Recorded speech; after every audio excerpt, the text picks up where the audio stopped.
मेरा ये केस 2 साल पहले से 1.5 से 2 साल से चल रहा है। 17 अगस्त को 2022 को सीबीआई की पहली केस फाइल हुआ था और 22 अगस्त 2022 को पीसीआर फाइल हुई थी ईडी। मुझे गिरफ्तार किया गया है। ना तो किसी कोर्ट ने मुझे दोषी करार दिया है, ना मेरे ऊपर कोई मुकदमा चला है, ना मेरे ऊपर कोई आरोप तय हुए हैं, ना मेरे ऊपर कोई आरोप नहीं है।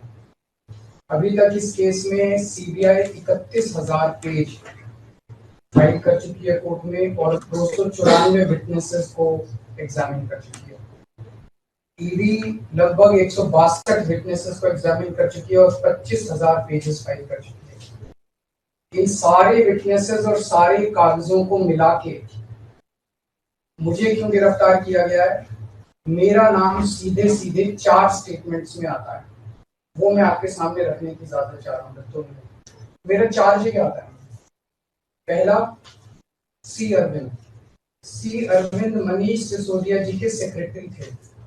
उन्होंने ये कहा है, स्टेटमेंट दिया है कि एक दिन मेरे घर में मेरी मौजूदगी में मनीष सिसोदिया जी ने उनको कुछ एक्साइज के डॉक्यूमेंट्स हैंड ओवर किए।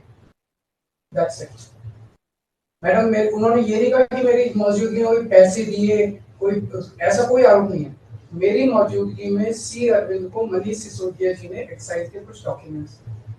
मैडम, मेरे घर पे ढेरों एमएलए आते हैं, ढेरों मंत्री आते हैं, ढेरों डिग्निटरीज आते हैं, अपने अपने सेक्रेटरी लेते हैं। वो आपस में खुसर भी करते रहते हैं, आपस में डॉक्यूमेंट्स भी एक्सचेंज। मुझे क्या पता कि कौन किसको क्या दे। Is this a sufficient reason to arrest the sitting chief minister? क्या ये स्टेटमेंट एक सिटिंग चीफ मिनिस्टर को अरेस्ट करने के लिए पर्याप्त है? नंबर 1। नंबर दूसरा स्टेटमेंट, एमएसआर मगुंटा श्रीनिवास रेड्डी, ये मेंबर ऑफ पार्लियामेंट थे, जगन रेड्डी की पार्टी से। एमएसआर एक दिन 16 मार्च 2021 को 4:30 बजे मेरे दफ्तर आते हैं। उससे 10 दिन पहले उन्होंने मेरे ऑफिस में चिट्ठी ईमेल भेजी कि मैं एमपी हूँ, मुख्यमंत्री से मेरे ऑफिस वालों ने उसको 10 दिन बाद का टाइम दे दिया। वो मेरे पास मिलने के लिए आते हैं 4:30 बजे।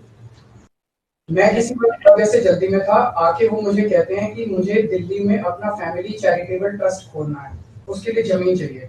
मैंने उनको कहा कि जमीन हमारे अंडर में नहीं आती, एलजी साहब के अंडर में आती है, आप मुझे चिट्ठी दे दीजिए, मैं एलजी साहब को फॉरवर्ड कर दूंगा। And that's it. सो ये हुआ। 16 सितंबर 2022 को उनके घर पे रेड होती है। उनसे पूछा जाता है कि क्या आप केजरीवाल जी से मिले? वो कहते हैं कि हाँ मैं मिला और मैं केजरीवाल जी से अपने फैमिली ट्रस्ट की जमीन मांगने गया था। ये 16 सितंबर 2022 को सेक्शन 17 का स्टेटमेंट है। ED is not happy with this statement. 5 महीने के बाद उनके बेटे को 10 फरवरी को गिरफ्तार कर लिया जाता है। उसके बावजूद भी वो अपने स्टेटमेंट पे कायम रहते हैं। उनका दोबारा गिरफ्तारी के बाद स्टेटमेंट लिया गया, वो कायम रहते हैं। 5 महीने जब उनका बेटा गिरफ्तार रहता है तो बात टूट जाता है। 16 जुलाई को बदल लेते हैं। उसके बाद वो 16 जुलाई को वो अपना स्टेटमेंट बदल लेते हैं। 18 जुलाई को उनका बेटा छूट जाता है। उसके बाद उनका कोई स्टेटमेंट नहीं होता। That's it. स्टेटमेंट पे स्टेटमेंट हो रहे थे जब तक वो अपना स्टेटमेंट मेरे खिलाफ नहीं दे रहे थे। जैसे ही उन्होंने मेरे खिलाफ स्टेटमेंट दिया, बेटा भी छूट गया, स्टेटमेंट होने भी बंद हो गए और 3 अक्टूबर को उनका माफीनामा भी हो गया। Mission accomplished. इसका मतलब ईडी का मिशन केवल और केवल मुझे फंसाना था। 3 सेक्शन 50 के स्टेटमेंट है ना, तीनों से सेक्शन 50 के स्टेटमेंट है, they are equal in the eyes of the law. तीनों बराबर है, तीनों की ग्रेविटी सेम है। तो उसमें से एक स्टेटमेंट के तवज्जो क्यों दी गई? क्या जांच की गई है जानने के लिए उसमें से एक ठीक है, बाकी 2 गलत है। जो 25,000 पेज ईडी ने फाइल किए हैं कोर्ट के अंदर, उन 25,000 में जो केजरीवाल के खिलाफ वाला स्टेटमेंट है केवल वो लगाया गया, बाकी दोनों स्टेटमेंट दबा दिए गए। क्यों मैम? कोर्ट के सामने तीनों स्टेटमेंट लाए जाने चाहिए थे ताकि कोर्ट डिसाइड कर सके सच्चाई क्या है। चलिए ठीक है। 1 मिनट मैम। तीसरा स्टेटमेंट है उनके बेटे का, राघव मगुंटा से 16 सितंबर को उसके घर पे जब रेड होती है उनसे स्टेटमेंट लेते हैं। He says whatever his father had said. उसके बाद 10 फरवरी को उनको अरेस्ट किया जाता है। उसके बाद उनके 5 स्टेटमेंट्स होते हैं। पांचों स्टेटमेंट्स में वो वही बोलते हैं जो पहले बोला। फिर 5 महीने तक वो जेल में रहते हैं। उसके बाद जब 16 जुलाई को उनके पिताजी स्टेटमेंट बदलते हैं तो 18 जुलाई को उनको छोड़ दिया जाता है। तो 7 स्टेटमेंट्स उनके हुए, 6 में वो मेरे खिलाफ नहीं बोलते, 7वें में जैसे ही मेरे खिलाफ स्टेटमेंट देते हैं उनका उसके बाद कोई स्टेटमेंट नहीं होता, उनको जेल कर दिया जाता है, उन्हें माफीनामा दे दिया जाता है। तो जो 6 स्टेटमेंट्स हैं ये रिकॉर्ड पे नहीं लाए जाते। चौथा है शरद रेड्डी। शरद रेड्डी के केस में 16 सितंबर को उसको अरेस्ट किया गया, 16 सितंबर को उसने रेड हुई, उसने मेरे खिलाफ कुछ नहीं बोला। 9 नवंबर को उसका स्टेटमेंट लिया, उसने कुछ नहीं बोला। 10 नवंबर को उसकी अरेस्ट हुई, उसके बाद उसके 9 स्टेटमेंट्स होते हैं मैम, 9 स्टेटमेंट्स वो मेरे खिलाफ नहीं बोलता। उसके बाद 6 महीने उसको अरेस्ट करने के बाद 25 अप्रैल को टूट जाता है और वो केवल इतना कहता है कि मैं विजय नायर के साथ मिलने सीएम साहब के पास गया था, सीएम साहब जल्दी में थे, सीएम साहब ने कहा कि विजय के टच में रहो, विजय अच्छा लड़का है। मैं केवल ये जानना चाहता हूँ कि क्या ये 4 स्टेटमेंट्स एक सिटिंग चीफ मिनिस्टर को अरेस्ट करने के लिए मैम 2 मिनट दे दीजिए कि ये पर्याप्त है? नंबर 1। नंबर 2, जो 30,000 पेज फाइल किए गए हैं, ये 30,000 पेज के अलावा 1 लाख पेज ईडी के दफ्तर में जो हमारी बेगुनाही के सबूत है मैम, उनको कोर्ट के सामने नहीं लाया गया। ये दूसरी बात मैं ये कहना चाहता हूँ, ये शराब घोटाले का पैसा आखिर है कहाँ, जो शराब घोटाला कहा जा रहा है? मैम ये आरोप लगाया जा रहा है कि 100 करोड़ रुपए किसी साउथ लॉबी ने शराब की हमने पॉलिसी बनाने के लिए, हाँ जी आम आदमी पार्टी, मैम ये जस्टिस संजीव खन्ना का ऑर्डर है।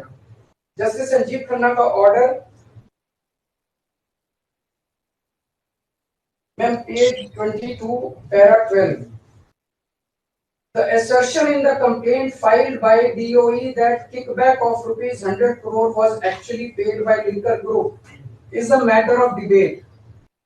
संजीव खन्ना कह रहे हैं, इसका मतलब ये साबित नहीं हुआ, इसका मतलब ये विवादास्पद है, इसका मतलब ये संदेहास्पद है, इसका मतलब इसके लिए सबूत नहीं है। तो जो 100 करोड़ रुपए ये कह रहे हैं कि हम लोगों ने रिश्वत ली, वो रिश्वत तो संदेहास्पद है, उसमें तो सबूत ही नहीं है। लेकिन असली शराब घोटाला क्या है? असली शराब घोटाला शुरू होता है ईडी की जांच के बाद। जब ईडी की जांच शुरू हो जाती है, ईडी की जांच के 2 मकसद हैं। एक स्मोक स्क्रीन क्रिएट करना पूरे देश के सामने, आम आदमी पार्टी ने चोरी की है, आम आदमी पार्टी भ्रष्टाचारी है, आम आदमी पार्टी ने शराब घोटाला किया, और उसके पीछे एक्सटॉर्शन रैकेट करना जिसके जरिए वो एक्सटॉर्शन रैकेट करना जिसके जरिए वो पैसे इकट्ठे कर रही है। मैं आपको सबूत दे रहा हूँ। शरद रेड्डी के केस में शरद रेड्डी को बेल 2 वजह से मिली। एक, शरद रेड्डी ने मेरे खिलाफ स्टेटमेंट दिया और शरद रेड्डी ने अरेस्ट होने के बाद 55 करोड़ रुपए का चंदा बीजेपी को दिया, 55 करोड़ रुपए के bonds arrest, so he bought his bail ma'am, he bought his bail. Now the money trail is clearly established. Ma'am, just last 1 minute. Last 1 minute. The money trail is established, ma'am. उसने अपनी bell arrest होने के बाद 55 करोड़ रुपए का चंदा BJP को दिया, बीजेपी के अकाउंट में सीधा गया, मनी ट्रेल इज एस्टैब्लिश्ड। और यही पूरी जांच का मकसद था। एक तरफ आम आदमी पार्टी को क्रश करना, एक स्मोक स्क्रीन क्रिएट करना, भ्रम का पर्दा, और पीछे से एक्सटॉर्शन करना। ऐसी ही और खबरों से हमेशा अपडेट रहने के लिए चैनल को सब्सक्राइब कर लीजिए और वीडियो पसंद आया हो तो लाइक और शेयर करना ना भूलें।